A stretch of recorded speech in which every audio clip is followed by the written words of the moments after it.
आप ये देखो कि अमरवाड़ा में लोकसभा में हम हारे थे 15,000 के आसपास या 15,000। अभी हम 3,000 से हारे। हम में अगर गोंडवाना जितने वोट ले गई उसमें 3,000 कम ले जाती तो शायद हम जीतते हैं। जैसा मैंने कहा, प्रशासन ने टोटल तांडव किया। यह हार नैतिक बीजेपी की है। हम तो जीते हुए थे। नमस्कार, आप देख रहे हैं अनादि टीवी और मैं हूं रत्नाकर त्रिपाठी। मध्य प्रदेश के छिंदवाड़ा जिले की अमरवाड़ा सीट पर हुए उपचुनाव में अपनी हार के बाद भी कांग्रेस उत्साहित है और अब वह राज्य की विजयपुर विधानसभा सीट पर अपनी विजय सुनिश्चित करने के लिए कमर कस चुकी है। विजयपुर से कांग्रेस के विधायक रामनिवास रावत ने पार्टी छोड़कर भाजपा का हाथ थामने के बाद ये सीट खाली कर दी है, इसलिए वहां उपचुनाव होना है।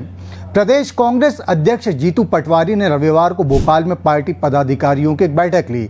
इसमें अमरवाड़ा के नतीजे की समीक्षा की गई। पार्टी का खास जोर इस बात की तफ्तीश पर रहा कि यहां हार की मुख्य वजह आखिर क्या थी। वैसे अमरवाड़ा का नतीजा आने के तुरंत बाद ही पटवारी ने आरोप लगाया था कि भाजपा सरकार ने प्रशासनिक मशीनरी का गलत इस्तेमाल कर ये चुनाव जीता है।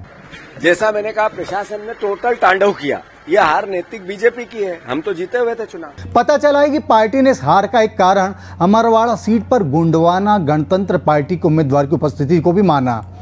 अमरवाड़ा आदिवासी बाहुल्य सीट है और छिंदवाड़ा सहित आसपास के आदिवासी अंचलों में गोंडवाना गणतंत्र पार्टी का आदिवासियों के बीच खासा असर है। पार्टी ने देव रावेन भलावी को यहां से उम्मीदवार बनाया था, जिन्हें 28,723 वोट मिले, जबकि कांग्रेस उम्मीदवार धीरन शाह इनावती को भाजपा के विजयी प्रत्याशी कमलेश शाह से महज 3,252 वोट के अंतर से ही हार मिली। जाहिर है कि कांग्रेस की हार में गोंडवाना गणतंत्र पार्टी ने वोट कटौआ के रूप में बड़ी भूमिका निभाई। यही दल भाजपा की इस सीट पर जीत के मजे को कम करने का भी सशक्त माध्यम बना।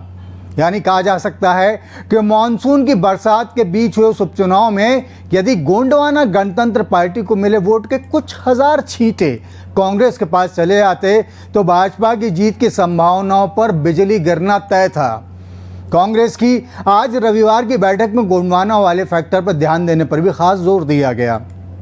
बता दें कि शनिवार को अमरवाड़ा सहित देश के 7 राज्यों की 13 विधानसभा सीटों पर हुए उपचुनावों में इंडी गठबंधन को 10 जगह मिली सफलता के बाद कांग्रेस में उत्साह का माहौल है। अब पार्टी मध्य प्रदेश में विजयपुर सीट पर इसी माहौल के साथ आगे बढ़ते हुए जीत की संभावनाएं तलाशने के लिए सक्रिय हो गई है।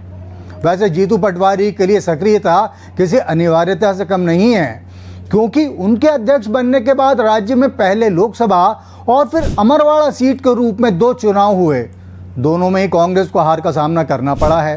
असफलता का सिलसिला कहीं विजयपुर में भी पराजय के रूप में शर्मनाक हैट्री का रूप न ले ले, इससे बचने के लिए पटवारी अभी से सियासी पिच पर तगड़ी फील्डिंग जुटाने में लग गए हैं। अब इसका नतीजा क्या होगा ये तो आने वाला समय ही बताएगा। आपसे फिर मिलेंगे, तब तक के लिए आज्ञा दीजिए। नमस्कार।